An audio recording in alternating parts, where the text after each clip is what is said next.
Jane es grabada diciendo que está harta de su padre, que quiere un ejemplo a seguir y no un hombre inmaduro que se comporte de forma inapropiada con sus amigas. Lo ve como un fracasado y cree que alguien debería acabar con su miserable vida. Su novio, Ricky, le pregunta si quiere que él se encargue y Jane asiente. Así empieza la historia de Lester Burnham. Lester tiene 42 e ignora que en menos de un año estará muerto, aunque confiesa que, en cierto modo, ya lo está. Se levanta cada día sin ganas y su único momento de placer es en la ducha. Está casado con Carolyn, una agente de bienes raíces. Cuando Lester la ve hablar con los vecinos mientras cuida el jardín, la ve cansada, aunque no siempre fue así. Antes fueron felices. Tienen una hija, Jane, una adolescente insegura, molesta y confundida que pasa su tiempo buscando cirugías de aumento de pecho en internet. Carolyn, siempre ocupada, los lleva en coche a la escuela y al trabajo. Critica la apariencia de Jane y regaña a Lester por salir tarde. Para colmo, Lester deja caer el contenido de su maletín al salir de la casa. Lester siente que su familia lo ve como un fracaso y cree que tienen razón. Trabaja en una agencia de publicidad donde la pantalla llena de números se ve como una celda de prisión. En su escritorio tiene una calcomanía que dice "mira más de cerca". Su jefe Brad le dice que la empresa está pasando por malos momentos y que habrá recortes. Lester, molesto, le señala que el director editorial usa la tarjeta de la empresa para prostis. Brad le dice que no habrá despidos todavía, pero que todos deben justificar su trabajo para decidir quién es indispensable. De vuelta en casa, los Burnham ven que tienen nuevos vecinos. Durante la cena, discuten frente a un arreglo de rosas. Jane se queja de la música y Carolyn le dice que puede elegirla cuando ella cocine. Lester trata de hablar con Jane sobre su día, pero es torpe. Menciona los despidos en su trabajo y Jane, molesta, le dice que no pueden ser amigos de la nada solo porque él tuvo un mal día. Se queja de que llevan meses sin una conversación de verdad y se va de la mesa. Carolyn le hace señas a Lester para que haga algo, pero él la acusa de también ser una mala madre y se levanta de la mesa. En la cocina, Lester trata de reconciliarse con Jane preguntándole qué les pasó, recordando cuando solían ser amigos. Mientras tanto, Ricky, el nuevo vecino, los observa desde su ventana con su cámara. Al día siguiente, Carolyn pone un anuncio para una casa que está vendiendo, pero se entera de que Buddy Kane, el rey de la inmobiliaria, ya vendió la casa de enfrente. Suspira, decidida a vender la casa ese mismo día y se pone a limpiarla a toda prisa. Empiezan las visitas a la casa, pero la exageración del anuncio, que incluso llama laguna a la piscina, termina decepcionando a todos los interesados. Tras el fracaso, Carolyn rompe en llanto un momento, pero enseguida se obliga a recomponerse. Mientras tanto, en la escuela de Jane hay un partido de baloncesto. Jane, que es porrista, espera que sus papás vayan buscando su aprobación. Lester no tiene muchas ganas de ir, pero algo cambia cuando ve a Angela, la mejor amiga de su hija. Queda hipnotizado y la imagina bailando rodeada de pétalos de rosas, así que decide quedarse hasta el final. Después del show, Lester y Carolyn felicitan a Jane. Carolyn, de forma pasivo-agresiva, le dice a Jane que está orgullosa de ella por no meter la pata ni una vez. Lester intenta continuar la conversación con Angela, pero Jane le recuerda que Carolyn lo está esperando. Esa noche, Lester se acuesta sonriendo, perdido en fantasías con Angela entre pétalos de rosas, sintiendo que ha despertado de un coma de 20 años. Por su parte, Jane se disculpa con Angela por su papá. Angela le dice que está acostumbrada a que los hombres la miren desde que tenía 12 y que le gusta, pues sueña con ser modelo. Para ella, ser normal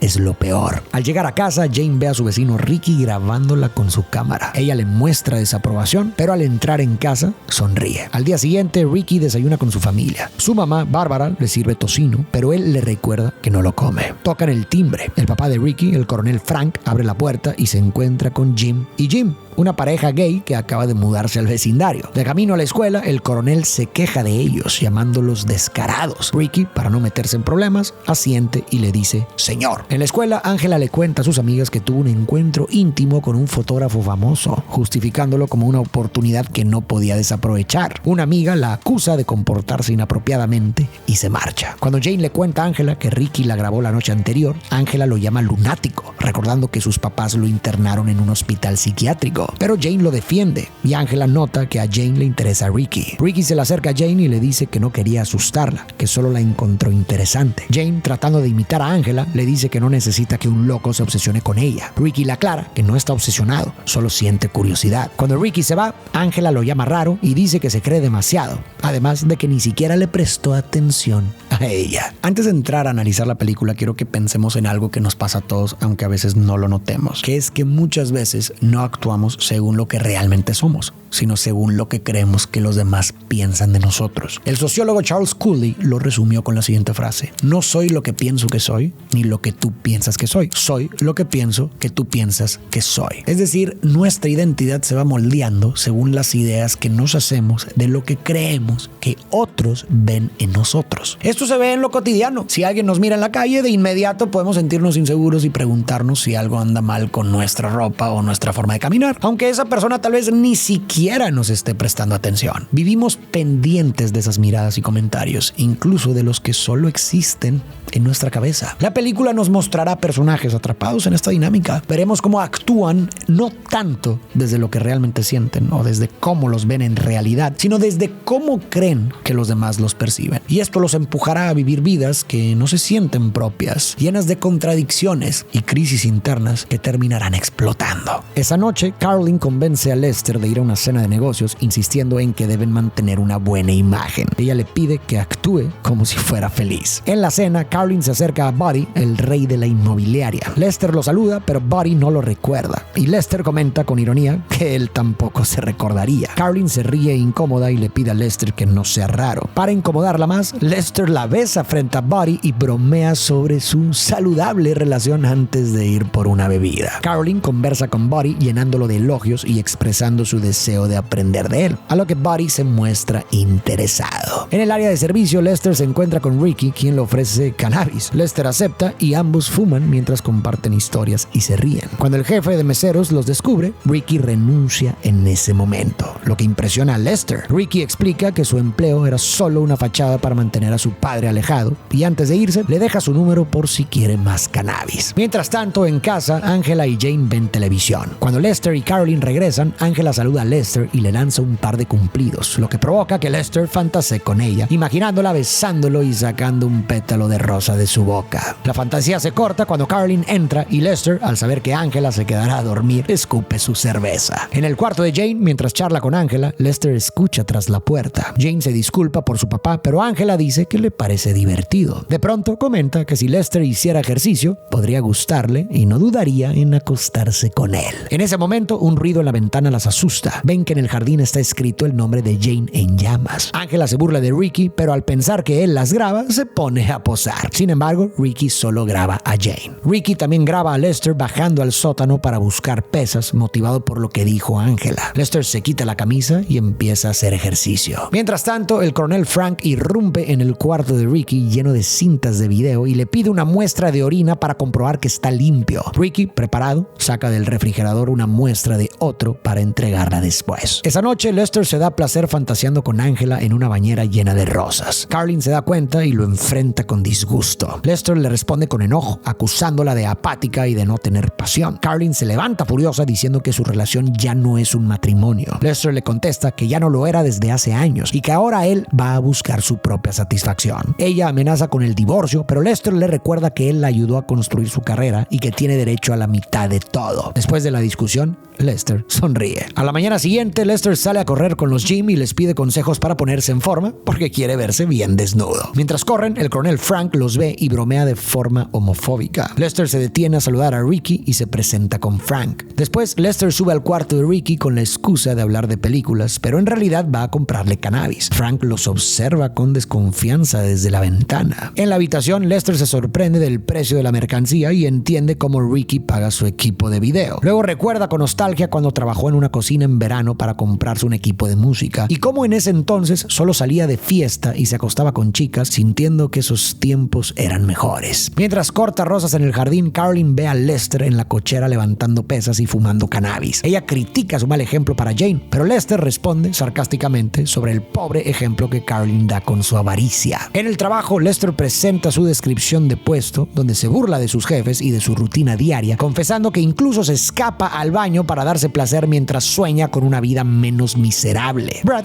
lo despide, pero Lester, con descaro, lo chantajea con revelar los malos manejos de dinero del director editorial y consigue que le paguen un año de salario con beneficios. Brad lo insulta, pero Lester le responde que es solo un hombre ordinario sin nada que perder. Al salir, Lester disfruta su nueva libertad. Canta, fuma cannabis mientras maneja pareja y al ver un letrero de "se busca personal" en Mr. Smiley's, aplica feliz buscando un trabajo sin responsabilidades. Por otro lado, Carolyn se encuentra con Buddy en un restaurante. Buddy le confiesa que está en proceso de divorcio porque su esposa le reclama estar siempre enfocado en el trabajo. Cuando Carolyn le dice que parecían felices en la fiesta, Buddy le responde que un hombre exitoso debe proyectar en todo momento una imagen de éxito. Carolyn se siente identificada y terminan yendo juntos a un motel donde ella le dice que esto era justo lo que necesitaba para liberar estrés. Buddy le cuenta que cuando él se siente estresado, dispara un arma porque eso lo hace sentir poderoso. En la escuela, Jane y Angela se topan con Ricky, que está grabando un pájaro muerto y se queda fascinado con la imagen. Angela se burla de él, pero Ricky la ignora y saluda solo a Jane. Jane se va con Ricky, dejando sola a Angela. Ricky le cuenta a Jane que una vez grabó a una mujer indigente que había muerto de frío, capturando la tristeza de su rostro. Jane le pregunta qué ve en esas imágenes y él le responde belleza. Jane conoce a la madre de Ricky, quien se disculpa por el desorden en una casa que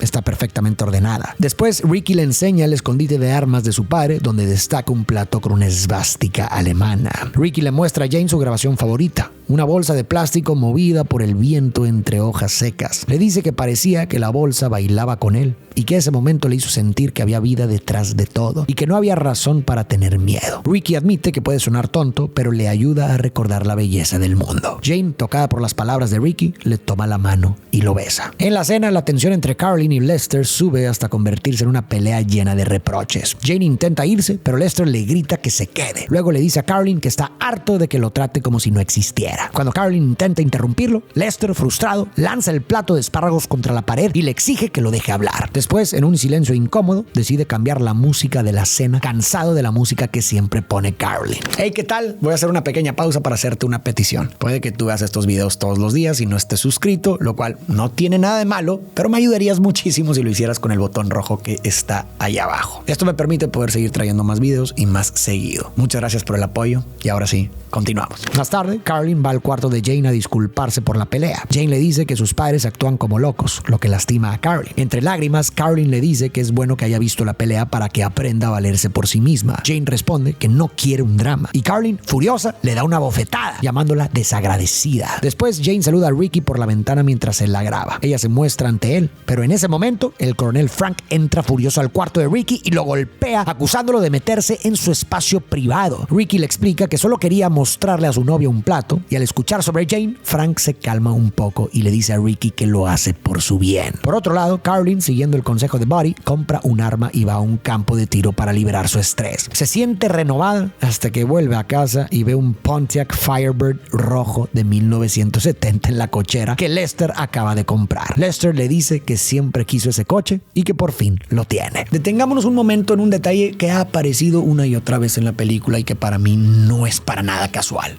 La rosa podada. Creo que funciona perfectamente como un símbolo que representa esa belleza superficial, sin raíces, que está ligada a los personajes que se podan a sí mismos, que se recortan y se ocultan para encajar en moldes de perfección y sentirse dignos de amor o de validación. Como una rosa cortada, pueden lucir perfectos por fuera, pero en el proceso pierden algo esencial de quiénes son. En la misma línea, los pétalos de rosa que aparecen en las fantasías de Lester me parecen una extensión de este símbolo. Son la representación de la versión idealizada que Lester construye de Angela, un objeto de deseo que en realidad no llena sus necesidades emocionales ni su vacío existencial. También creo que este simbolismo se amplía al color rojo que está presente a lo largo de toda la película. La puerta roja de la casa de los Burnham, por ejemplo, parece advertir que detrás de esa fachada de familia perfecta se esconden verdades incómodas. Y el coche deportivo rojo que Lester compró, al igual que Angela, es otra promesa de libertad y plenitud que se queda corta. Es un objeto brillante que no logra llenar el vacío que Lester arrastra. Después, Lester intenta seducir a Carolyn, recordando los viejos tiempos cuando eran felices, pero el momento se arruina porque ella se preocupa de que él derrame cerveza en el sofá caro. Frustrado, Lester le dice que es solo un sofá y que las cosas materiales no son la vida. Luego llegamos a la escena del inicio. Ricky graba a Jane, quien se siente incómoda frente a la cámara, y dice que no le gusta cómo se ve. Ricky le dice que es hermosa y que no entiende cómo no puede verlo. Jane toma la cámara y le pide a Ricky que le cuente sobre su tiempo en el hospital. Ricky Ricky le cuenta que a los 15 su papá lo encontró con cannabis y lo mandó a una academia militar de donde lo expulsaron. Luego, tras un problema en la escuela, su papá lo internó en un hospital psiquiátrico donde pasó 2 años sedado. A pesar de todo, Ricky dice que no odia a su papá y que no cree que sea una mala persona. Jane le dice que ella sí odiaría a su papá si le hiciera eso y que ya lo odia porque está obsesionado con Angela, algo que le parece repulsivo. Jane siente que su papá la menosprecia y le está haciendo daño. Entonces dice que alguien debería acabar con la triste vida de su papá y Ricky dice que él lo haría, pero después los dos aclaran que no lo dicen en serio. Hablemos de Ricky.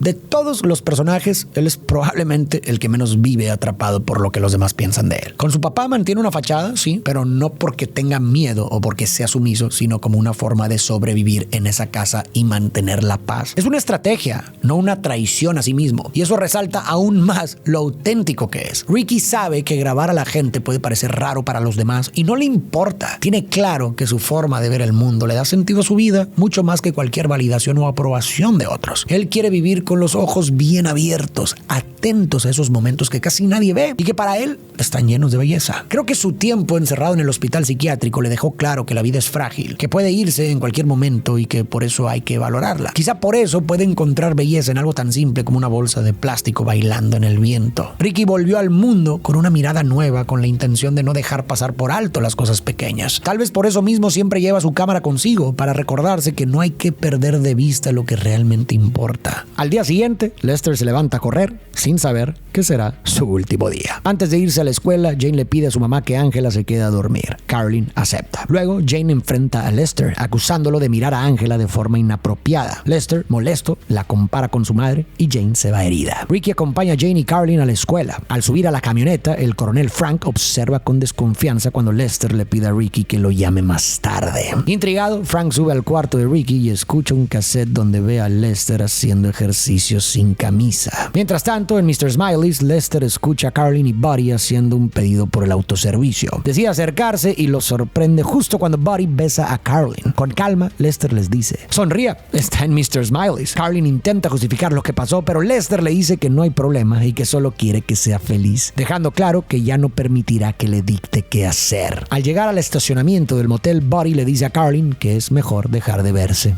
y se va. Carolyn, frustrada, grita de coraje. Ahora hablemos de Carolyn. Carolyn había construido su identidad y su valor personal en función de aparentar lo que creía que los demás consideraban éxito. Ella se guió por lo que percibía que la sociedad valoraba y para ella el éxito se veía de las siguientes formas: con la idea de ser fuerte, reprimiendo sus emociones para no verse débil, con un aire de superioridad que se notó en sus comentarios pasivo-agresivos y en las canciones que puso, más para presumir buen gusto que por disfrute real, con querer ser la mejor en su trabajo, algo que se notó en su reacción al ver el cartel de Buddy y en su obsesión por vender la casa a toda costa, con la acumulación de bienes como ese costoso sofá que cuidó con tanto recelo y con mantener la imagen de un matrimonio feliz al lado de un esposo que en teoría otros deberían admirar. Pero todas estas apariencias eran frágiles. Esa falsa superioridad la alejaba de sus seres queridos. Su música generaba incomodidad en lugar de conexión. No logró ser la mejor en su trabajo y su esposo le parecía un fracasado. Poco a poco estas grietas fueron derrumbando la fachada que había tratado de sostener y con eso llegó una crisis de identidad que la dejó inestable y llena de dudas. Esa crisis se calmó al menos por un tiempo cuando apareció Buddy, quien para ella representaba ese éxito que tanto deseaba. De hecho, podría decirse que la atracción de Carolyn hacia él parecía tener un matiz narcisista.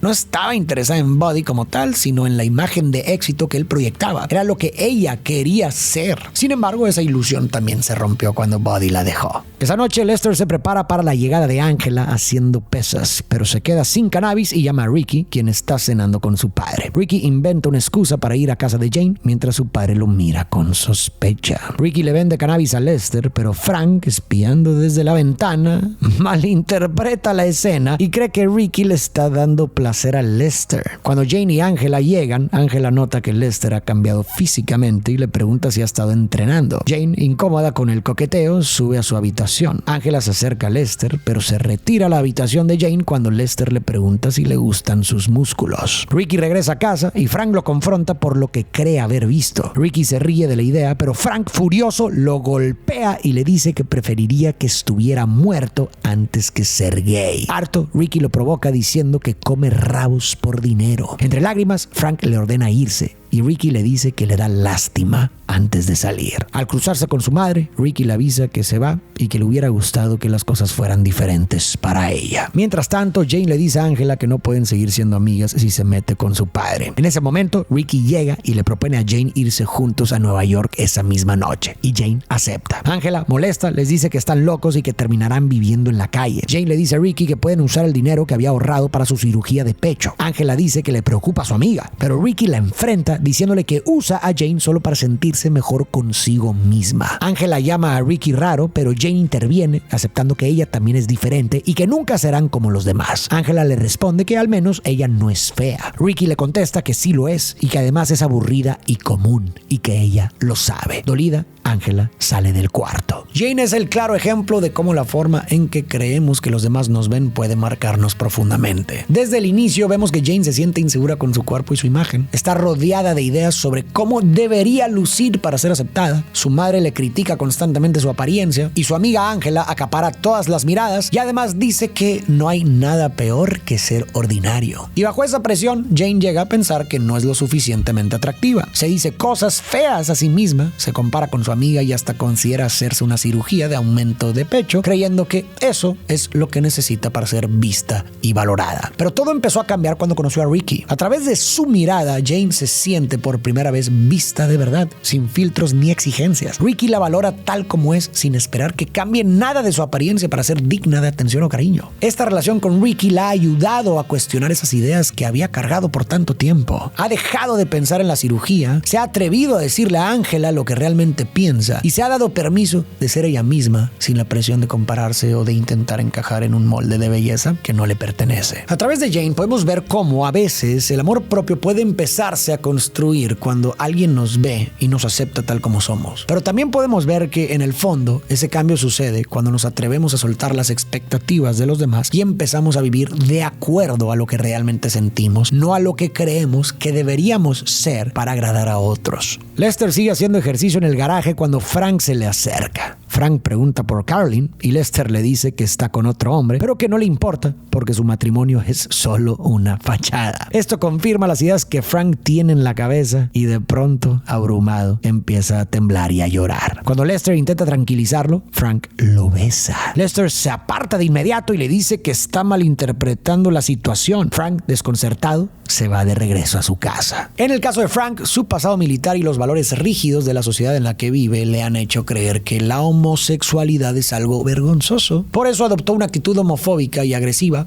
buscando dejar claro que él no era gay, aunque nadie le estuviera preguntando. Sin embargo, detrás de esa dureza, Frank es un hombre profundamente solo, con muchas necesidades afectivas que no ha podido satisfacer. Cuando empezó a sospechar, de forma equivocada, que su hijo era gay, se despertó en él una crisis interna que lo descolocó. No tanto por la sexualidad de su hijo, sino porque esto lo obligó a enfrentar sus propios miedos y deseos reprimidos. Si entendemos esto, podemos ver lo simbólico que es el escondite de armas de Frank. Yo creo que representa todo eso que él mismo mantiene oculto, su homosexualidad. Cuando Frank acusa a Ricky de meterse en su espacio privado, puede interpretarse como si estuviera sintiendo cómo esa parte de él que tanto intenta reprimir está empujando por salir. Desde que vio a los Jims, pasando por las proyecciones que hace sobre Ricky, hasta el momento en que finalmente se atrevió a buscar a Lester. Todo esto tocaba su espacio privado, su parte reprimida. Con Lester creyó que ambos compartían una situación parecida, que alguien más vivía lo mismo que él, pero al darse cuenta de que estaba equivocado,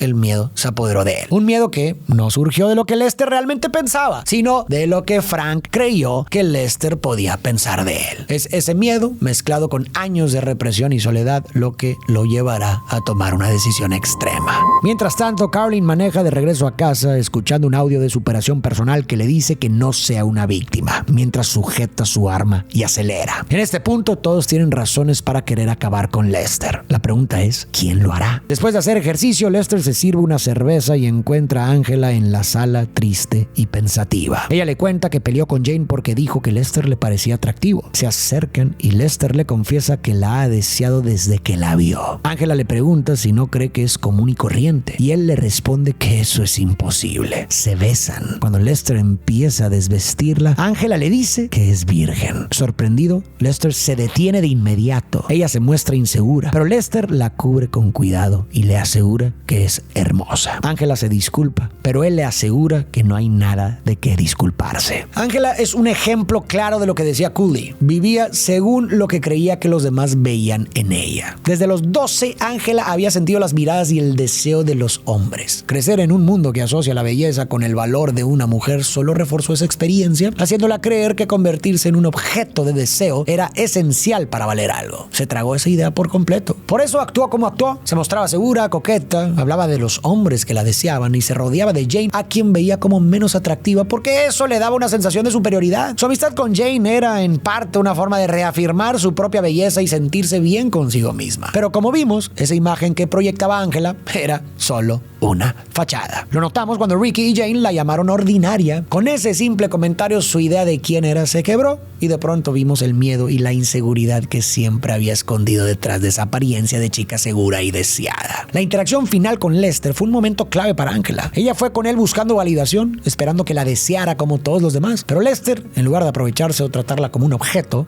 la trató con respeto y cuidado. No la vio como un cuerpo, sino como una persona. Y eso fue algo que Angela no había sentido antes. Y en ese momento, Angela se permitió ser vulnerable y dejar de actuar. Por primera vez se dio cuenta de que podía ser aceptada tal cual era. Solo queda el análisis de Lester, pero ese lo dejaré para el final. Carolyn se detiene frente a su casa, negándose a ser una víctima. Adentro, Lester prepara algo de comer para Angela, quien le agradece por hacerla sentir mejor. Lester pregunta por Jane y Angela le dice que está muy enamorada y feliz. Eso hace sonreír a Lester. Angela, curiosa, le pregunta cómo se siente. Lester admite que hace mucho nadie le hacía esa pregunta y confiesa que se siente genial. Angela se va al baño. Lester solo sonríe de nuevo, repitiendo que se siente genial. Luego, mientras mira unas rosas y una foto vieja de él, Carolyn y Jane felices, un arma se acerca a su cabeza y lo elimina. El disparo alerta a Jane y Ricky, que bajan corriendo. Ricky ve a Lester muerto y por un momento sonríe, pero enseguida se conmueve. Angela, en el baño, también escucha el disparo. Ahí comienza la reflexión final de Lester. Siempre oí que tu vida entera pasa enfrente de tus ojos un segundo antes de morir. Primero que nada, ese segundo no es para nada un segundo. Se alarga para siempre como un océano de tiempo. Para mí fue estar echado de espalda en el campamento de Boy Scouts viendo las estrellas fugaces caer y las hojas amarillas de los árboles de arce alineadas en nuestra calle. O las manos de mi abuela y la forma en que su piel parecía papel. Y la primera vez que vi el nuevo Firebird de mi primo Tony y Janie y Carolyn. Por su parte, Carolyn, que entraba a la casa cuando se escuchó el disparo, encuentra a Lester sin vida. Abrumada por el dolor, sube a su cuarto y abraza sus camisas, llorando. El golpe de realidad con Buddy y la muerte de Lester hicieron que Carolyn se cuestionara muchas de sus creencias. Por primera vez, se permitió sentir el dolor y dejarse llorar. Se revela que quien le disparó fue el coronel Frank, por miedo a lo que Lester pudiera pensar de él. Después, mientras vemos la grabación de la bolsa moviéndose con el viento, escuchamos a Lester decir: supongo que podría enfadarme por lo que me pasó, pero es difícil enfadarse cuando hay tanta belleza en el mundo. A veces siento como si la viera toda a la vez y es demasiado. Mi corazón se llena como un globo que está a punto de explotar. Y entonces recuerdo que tengo que relajarme y no intentar aferrarme a ella. Y entonces fluye a través de mí como la lluvia y no puedo sentir nada más que gratitud por cada momento de mi estúpida e insignificante vida. Seguro que no tienes idea de lo que estoy hablando, pero no te preocupes, algún día lo entenderás. Ahora sí, hablemos de Lester. Al inicio, Lester estaba en una crisis personal. Estaba cansado de mantener la fachada del sueño americano y se sentía miserable con su trabajo y su vida. Pensaba que su esposa y su hija lo veían como un fracaso y lo devaluaban. Todo cambió cuando conoció a Angela. En ella, Lester vio recuerdos de su juventud, cuando se sentía libre, vivo y con deseos. Angela se convirtió en un símbolo de lo que él creía haber perdido con los años. Ella le recordaba la emoción de sentirse deseado y esa etapa donde su única preocupación motivación era ligar y disfrutar la vida. Y este reencuentro con sus memorias juveniles lo impulsó a romper con la identidad que había construido para complacer a su esposa y a su jefe, y comenzó a vivir en función de lo que creía que Angela, representante de esa juventud perdida, pensaba de él. Este cambio lo pudimos ver claramente en su comportamiento. Lester empezó a expresar sus emociones de forma abierta, confrontó a su esposa, renunció a su trabajo chantajeando a sus superiores y, motivado por la idea de que Angela lo encontraría más atractivo, comenzó a ejercitarse. También se inspiró en la libertad y el desinterés por las normas sociales de Ricky, adoptando un estilo de vida más juvenil. Lo vimos dejar un empleo estable para trabajar en un restaurante de comida rápida, comprarse el coche deportivo que siempre quiso, fumar cannabis, ejercitarse y fantasear con la porrista atractiva de la escuela, un sueño cliché de la juventud. Sin embargo, toda esta búsqueda de revivir su pasado idealizado no le trajo la transformación que esperaba. Cuando Angela le confesó que era virgen, Lester se dio cuenta de la realidad de que ya no era joven y lo que estaba haciendo no tenía sentido. La imagen que había creado de Angela como la fantasía que cumpliría sus deseos juveniles se desmoronó y vio que ella era solo una adolescente confundida, reconociendo el error moral de sus intenciones hacia ella. Y este quiebre le permitió ver su vida con otros ojos. Dejó de perseguir esa fantasía de juventud y comenzó a valorar los momentos felices de su vida y de su familia. Los momentos simples y reales que vivió. Pudo encontrar paz en apreciar el presente que siempre tuvo frente a él, pero que quizás no había sabido mirar. Y para terminar, dos reflexiones finales. Primero, muchas veces la forma en que nos vemos está influenciada por cómo creemos que los demás nos ven. Nos dejamos guiar por ideas y estereotipos sobre cómo deberíamos ser y vamos creando una imagen de nosotros mismos basada en suposiciones y expectativas de afuera. El problema es que cuando esta imagen se aleja de lo que realmente somos, corremos el riesgo de perdernos, dejando que la mirada de otros dicte cuánto valemos y cómo nos sentimos con nosotros mismos. Por eso es importante preguntarnos si la forma en que nos vemos está alineada con quienes somos en realidad y atrevernos a abrazar nuestra esencia más allá de lo que creemos que los demás piensan de nosotros. Y segundo, la película también nos invita a pensar en la belleza, pero no en la que se ve a simple vista, sino en esa que está oculta en lo cotidiano. Ricky encontró belleza en cosas tan simples como una bolsa de plástico bailando con el viento, recordándonos que muchas veces la verdadera belleza aparece cuando nos detenemos a mirar con atención. Como decía la calcomanía de Lester, mira más de cerca. Esta idea de belleza también se reflejó en los personajes. Jane, que se sentía insegura y poco valiosa, fue vista por Ricky con una mirada que fue más allá de sus miedos, valorando su belleza interior. Angela, que al principio era valorada por su apariencia, se mostró vulnerable y sincera, y fue ahí donde apareció su verdadera belleza. Y por último, cuando Ricky sonrió al ver a Lester muerto, no fue por la tragedia, sino porque reconoció la belleza de una persona que encontró paz en sus últimos momentos. Así podemos quedarnos con esta idea. Para encontrar belleza en la vida diaria, es preciso aprender a mirar de otra manera, a detenernos, mirar más de cerca y con calma esas pequeñas cosas que solemos pasar por alto y que, aunque parezcan insignificantes, nos recuerdan por qué la vida vale la pena. Muchas gracias por llegar hasta el final de este video. Recuerda que si no te has suscrito a mi canal, lo puedes hacer en este momento y me ayudarías muchísimo. Y tú y yo nos vemos en el próximo video.